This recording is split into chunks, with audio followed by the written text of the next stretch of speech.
Martin, a lot of people say about friendlies that they can be meaningless.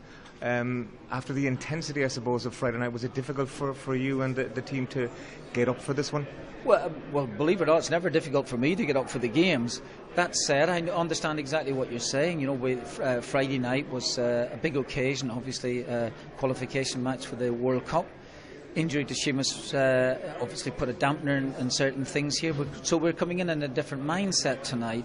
But like anything else, as we said at the earlier press conference, the matches do mean something. You know, they do. They have a coefficient attached to them now, so we'd want to win the game. That said, we did make a lot of changes, particularly in the second half, although I thought our second half was very decent. First half was, you could nearly write off. And overall, some players come out of it with decent credit as well too. Let's just talk about the first half for a moment and the concession of the goal. I suppose it was a bad free kick to give away in the area in which we had to give it away. And how you feel about the finish? Well, I mean, from the Icelandic viewpoint, they'll probably think it's a great finish. I'm not too pleased with the way. First of all, we've set up our wall. We're trying to defend it as best we can, and I think we should do a wee bit better. But big games are being decided on set pieces, which we've talked about now for the last couple of years, and that's the last thing. So if you keep that out of the equation, then there's a fairly decent chance that you can come out with something in the game. So on Friday night, anything that wheels through at us in terms of free kicks and set pieces, we actually dealt with. Bale over the wall, goalkeeper grabs.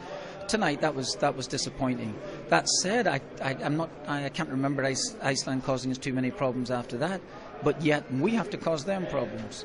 And Horgan, I thought, put in some fantastic balls in there, and we need to score a goal. Second half was much better. You, I guess, decided to inject momentum into it with those 4 substitutions, and they all did well for you. They did do fine. But I thought we were getting a bit of momentum before that, and but at the end of it all, I had promised some lads that I would play them. If we had a game like this to come up.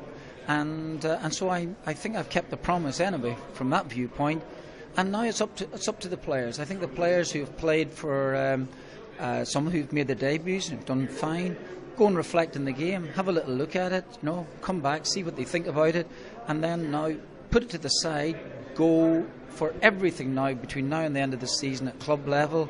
And we'll see where that takes us. You mentioned Horgan, perhaps in particular. He was quite a live wire and did create chances for us. I suppose credit to the Icelandic defence that they did hold out at the end. Yeah, okay, that's fine and that's true, and they are very strong defensively, as they proved in the Euros. But I think for those little moments, I think Horgan got to be very, very pleased. He's come on there. He's gone wide. He's picked it up. He's dribbled between players. And he's put in a couple of really great balls, and so for the length of time he was in the field, that was an excellent contribution. Finally, Martin, obviously you'll want everybody to be fit and well for Austria. It's a long time for you to have to think about it and to look at a lot of players, including some of those, as you say, making their debut tonight. We have to finish with a word about Seamus. Obviously we're all disappointed with his injury. How is he now? Well, Seamus, the backroom staff, including myself, went to see him again today. Do you know what? His spirits are improving. I think that's a lot to do with having his family around him. It's great, really great. They've been very, very strong indeed, and that's encouraging. He's a strong character. He's very, very good. He's a great player. He is a great character himself. And if anybody is going to come roaring back from this injury, it'll certainly be him. In terms of us in general, you're absolutely right. It'd be nice to get some of these players back. Who knows what happens between now and June? We're not in control of that. That's in the lap of the gods, and we'll just take it from there. But I think, obviously over the weekend, I think Seamus has really been in the foremost of most people's thoughts here concerning about football.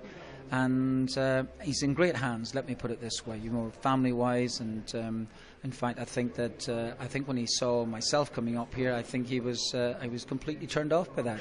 So it was quite the opposite. But no, he's going home, and he will be well attended, and all the very best to him. Of course, we wish him the speediest recovery. Thank you, Tony. Thank you.